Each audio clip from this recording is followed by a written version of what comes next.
ఏపీలో ఈ ఏడాది ప్రారంభం కావాల్సిన 5 మెడికల్ కాలేజీలపై నీలి నీడలు కమ్ముకుంటున్నాయి. కొత్తగా ఏర్పడిన ప్రభుత్వ నిర్లక్ష్యం కారణంగా ఈ ఏడాది 5 కొత్త వైద్య కళాశాలలు ప్రారంభం కావడం అనుమానంగానే కనిపిస్తోంది. ఇప్పటికే సిబ్బంది నియామకం చివరి దశలో ఉన్న పనులు పూర్తి కాక ఎన్ఎంసీ అనుమతులు నిరాకరించడం మరింత అనుమానాలు కలిగిస్తోంది. అసలు ఏపీలో ఈ ఏడాది కొత్త మెడికల్ కాలేజీలు ప్రారంభమవుతాయా అన్నదానిపై సాక్షి టీవీ ప్రత్యేక కథనం. ఆంధ్రప్రదేశ్ ప్రభుత్వ నిర్లక్ష్యం కొత్త మెడికల్ కళాశాల ఏర్పాటుపై అనుమానాలు కలిగిస్తున్నాయి. వాస్తవానికి ఈ ఏడాది ఏపీలో పులివెందుల, ఆదోని, మార్కాపురం, పాడేరు, మదనపల్లిల్లో కొత్త మెడికల్ కళాశాలలు ప్రారంభం కావాల్సి ఉంది.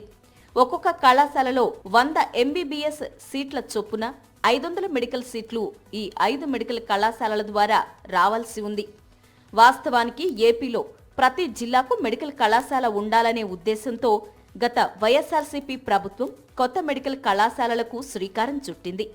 గత 5 ఏళ్లు వైద్య ఆరోగ్య రంగంలో ఎన్నో విప్లవాత్మకమైన కార్యక్రమాలకు శ్రీకారం చుట్టిన వైఎస్ జగన్ స్వాతంత్ర్యం వచ్చిన 75 సంవత్సరాల చరిత్రలో తొలిసారిగా 8,500 కోట్ల రూపాయల వ్యయంతో కొత్తగా 17 మెడికల్ కళాశాలల ఏర్పాటుకు శ్రీకారం చుట్టారు. దీంతో పాటు ప్రస్తుతం ఉన్న 13 మెడికల్ కళాశాలలను 3,820 కోట్ల వ్యయంతో జాతీయ మెడికల్ కౌన్సిల్ నిబంధనలకు అనుగుణంగా అత్యాధునికంగా ఆధునీకరించే పనులు చేపట్టారు. ఇందులో భాగంగా గత ఏడాది 5 మెడికల్ కళాశాలలు ఏపీలో ఏర్పాటయ్యాయి.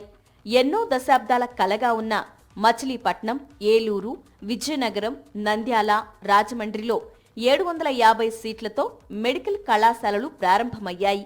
ఈ ఏడాది మరో 5 మెడికల్ కళాశాలలు ప్రారంభించాల్సి ఉంది.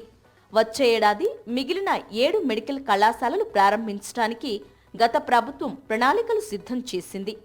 ఈ ఏడాది ప్రారంభం కావాల్సిన పులివెందుల, మార్కాపురం, ఆదోని, పాడేరు, మదనపల్లిలలో కొత్త మెడికల్ కళాశాలలు సిద్ధమయ్యాయి. మొదటి ఏడాది ప్రారంభించడానికి కావలసిన సదుపాయాలు సైతం గత ప్రభుత్వంలోనే దాదాపు పూర్తయ్యాయి. ఎన్నికల కోడ్ రావడంతో కొన్ని పనులు చివరి దశలో ఉండిపోయాయి. ఇప్పుడు వీటిని పూర్తి చేయాల్సిన కూటమి ప్రభుత్వం పూర్తి నిర్లక్ష్యంగా వ్యవహరిస్తోంది. ఇక 5 కొత్త మెడికల్ కళాశాలల కోసం దాదాపు 380 పోస్టులను గత ప్రభుత్వం మంజూరు చేసినా నేటికి నియామకాలు పూర్తి చేయలేదు.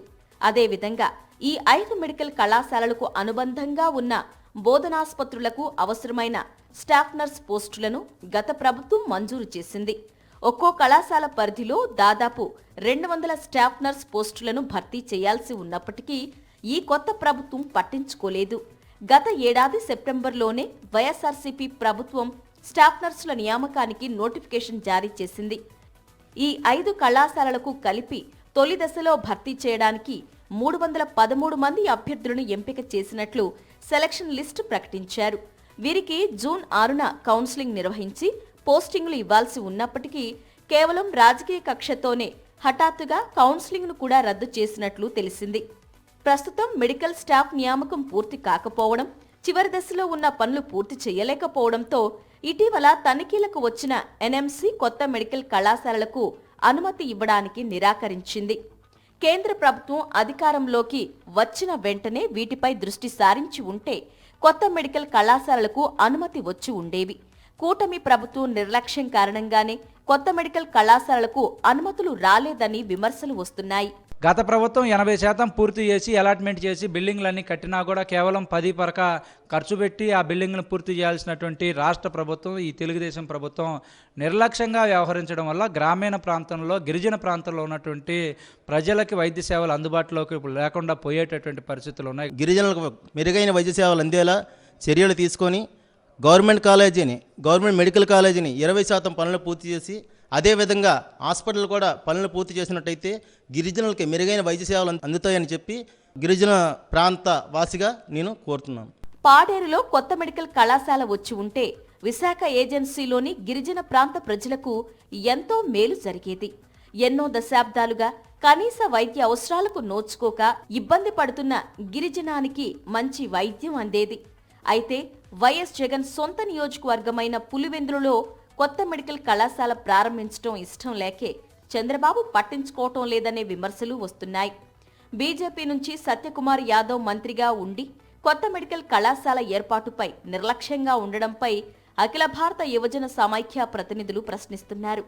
కొత్త మెడికల్ కళాశాలల ఏర్పాటుపై కూటమి సర్కారు దృష్టి సారించాలని వారు డిమాండ్ చేశారు.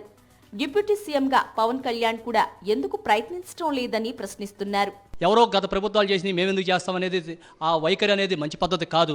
ఖచ్చితంగా మేమైతే మీ ద్వారా కోరుకునేది, మేము ప్రత్యేకించి కోరుకునేది కూడా పవన్ కళ్యాణ్నే అడుగుతాం. ఎందుకంటే డిప్యూటీ సీఎంగా ఆయన చాలా గొప్పగా చెప్తూ వచ్చాడు. ఖచ్చితంగా మేము వాళ్ళలాగా కాదు, గొప్పగా చేసి చూపిస్తా ఉన్నాం. మరి 500 మంది విద్యార్థులు చదవడానికి అవకాశం ఇది. 5 కాలేజీలు మీరేమీ ఇప్పుడు ఇటుకు రాయాల్సిన పని లేదు, పని అంతా అయిపోవచ్చింది. ఇంకొంత పని చేస్తే 500 మందికి మనం న్యాయం చేసిన వాళ్ళం అవుతాం. కక్ష సాధింపులు మీ రాజకీయాలు ఉంటే పక్కన పెట్టి ఈ రాష్ట్రంలో ఉన్నటువంటి విద్యార్థులకి న్యాయం చేయాలని చెప్పేసి కోరుతాను. ఎందుకంటే ఒకసారి కేంద్రానికి సంబంధించిన 5 కాలేజీలు వెనక్కి వెళ్ళిపోతే మళ్ళీ రావాలి అంటే మళ్ళీ ఎన్నో సంవత్సరాల పాటు మనం ప్రయత్నాలు చేస్తేనే రానటువంటి పరిస్థితులు ఉన్నాయి. కాబట్టి రాష్ట్ర ప్రయోజనాల కోసం కేబినెట్లో చర్చించి కొత్త మెడికల్ కళాశాలలను ప్రారంభించాలని, లేని పక్షంలో రాష్ట్ర వ్యాప్తంగా ఆందోళనకు దిగుతామని అఖిల భారత యువజన సమైక్య ప్రతినిధులు హెచ్చరిస్తున్నారు. ఏపీలో కొత్త మెడికల్ కళాశాలలకు చంద్రగ్రహణం పట్టిందా అనే చర్చ జరుగుతోంది. కేవలం వైఎస్ జగన్ సొంత నియోజకవర్గమైన పులివెందులలో కొత్త మెడికల్ కాలేజీ ప్రారంభించడం ఇష్టం లేకే చంద్రబాబు పట్టించుకోవడం లేదనే విమర్శలు వ్యక్తమవుతున్నాయి. నాడు వైఎస్ జగన్ చేసిన పని ఇప్పుడు చంద్రబాబు ఎందుకు చేయలేకపోతున్నారనే ప్రశ్నలు తలెత్తుతున్నాయి. ఏపీ వైద్య ఆరోగ్య శాఖ మంత్రిగా బీజేపీ ఎమ్మెల్యే సత్యకుమార్ బాధ్యతలు స్వీకరించడంతో కేంద్రంలో ఆ పార్టీ అధికారంలో ఉంది కాబట్టి ఏపీకి మేలు జరుగుతుందని, కొత్త మెడికల్ కళాశాలలు వస్తాయని రాష్ట్ర ప్రజలు ఆశిస్తున్నారు. అయితే బాధ్యతలు తీసుకుంటున్న క్రమంలో గత ప్రభుత్వంపై, అప్పటి ముఖ్యమంత్రిపై అక్కసుతో సత్యకుమార్ చేసిన వ్యాఖ్యలు కలకలం రేపాయి. గతేడాది 5 మెడికల్ కళాశాలలు కనీస మౌలిక సదుపాయాలు లేకుండానే ప్రారంభించారని, అందులోనూ జాతీయ మెడికల్ కౌన్సిల్ నిబంధనలకు విరుద్ధంగా ఏర్పాటు చేశారని విమర్శించారు. గత ఏడాది ఏర్పాటైన మెడికల్ కళాశాలలే నిబంధనలకు విరుద్ధంగా ఏర్పాటయ్యాయంటూ స్వయంగా మంత్రి వ్యాఖ్యానించటం ఏపీకి నష్టం కలిగించే విధంగా ఉందనే విమర్శలు వ్యక్తమవుతున్నాయి. సత్యకుమార్ వాస్తవాలేంటో తెలుసుకోకుండానే మాట్లాడారా, లేక యథాలాపంగా విమర్శించారా అన్నది పక్కన పెడితే ఆయన విమర్శలు ఏపీకి డ్యామేజ్ కలిగించేలా ఉన్నాయన్నది మాత్రం వాస్తవం. ఇప్పుడు రాష్ట్ర వైద్యారోగ్య శాఖ మంత్రిగా బీజేపీ ఎమ్మెల్యే సత్యకుమార్ ఉండడంతో కేంద్రంలో ఉన్న వైద్య ఆరోగ్య శాఖ మంత్రిని కలిసి మాట్లాడి అనుమతులు మంజూరు చేయించుకునే కీలక బాధ్యతలు ఆయనపై ఉన్నాయి. అయితే ఇప్పటికే చంద్రబాబు అధ్యక్షతన కేబినెట్ సమావేశం జరిగినా అందులో కొత్త మెడికల్ కళాశాలలపై చర్చించలేదు. ఇటీవల ముఖ్యమంత్రి చంద్రబాబు వైద్య ఆరోగ్య శాఖపై చర్చించిన సందర్భంలోనూ కొత్త మెడికల్ కళాశాలల ఏర్పాటుపై పెద్దగా సమీక్ష చేయలేదని తెలుస్తుంది. ఎన్ఎంసీ అనుమతులు నిరాకరణను ఆయన దృష్టికి తీసుకువెళ్లిన సందర్భంలో చంద్రబాబు పెద్దగా స్పందించలేదని తెలుస్తోంది. ఒక్కొక్క మెడికల్ కళాశాల కోసం అన్ని కోట్ల రూపాయలు ఎలా వెచ్చిస్తారని ప్రశ్నించినట్లు తెలుస్తోంది. దీనిపై పూర్తిస్థాయి నివేదిక సిద్ధం చేయాలని, తదుపరి సమావేశంలో సమీక్షిద్దామని సీఎం చంద్రబాబు తేల్చేశారు. వాస్తవానికి ఎన్ఎంసీ నిబంధనలకు అనుగుణంగా చివరి దశలో ఉన్న పనులు పూర్తి చేయడంతో పాటు ఇప్పటికే సిద్ధమైన మెరిట్ లిస్టులోని సిబ్బందికి కౌన్సిలింగ్ నిర్వహించి పోస్టింగులు ఇస్తే కొత్త కళాశాలల ఏర్పాటుకు రూట్ క్లియర్ అవుతుంది. వాస్తవానికి కేంద్రం నుంచి వచ్చిన జాతీయ మెడికల్ కౌన్సిల్ పరిశీలించి అన్ని నిబంధనలు ఖచ్చితంగా ఉంటేనే ప్రభుత్వ మెడికల్ కళాశాలలకు అనుమతినిస్తుంది. ఒకవేళ నిబంధనలు సరిగ్గా లేకపోతే కొంతవరకు సమయం ఇచ్చి మరోసారి తనిఖీ చేస్తారు. ఈ విధంగా గతేడాది 5 మెడికల్ కళాశాలలు కూడా పూర్తిగా ఎన్ఎంసీ నిబంధనలకు అనుగుణంగానే అనుమతులు పొందాయి. కాగా గతేడాది రాష్ట్రంలో మెడికల్ కళాశాలలు ఏర్పాటు కావడానికి సమస్యలు వచ్చినప్పుడు నాడు సీఎంగా ఉన్న వైఎస్ జగన్ ఢిల్లీ వెళ్లిన సందర్భంలో కేంద్రంపై ఒత్తిడి తీసుకొచ్చి వాటిని సాధించారు. అప్పుడు సీఎంగా వైఎస్ జగన్కు సాధ్యమైంది ఇప్పుడు కేంద్రంలో చక్రం తిప్పే అవకాశం ఉన్న ముఖ్యమంత్రి చంద్రబాబు ఎందుకు సాధించలేకపోతున్నారనే ప్రశ్నలు తలెత్తుతున్నాయి. కేవలం రాజకీయ కక్షతో రాష్ట్రానికి రావాల్సిన మెడికల్ కళాశాలల విషయంలో అన్యాయం చేస్తున్నారా అన్న ప్రశ్నలు తలెత్తాయి. మరి ఏపీ ప్రయోజనాల కోసం ఆయన ఏ మేరకు కృషి చేస్తారో చూడాలి.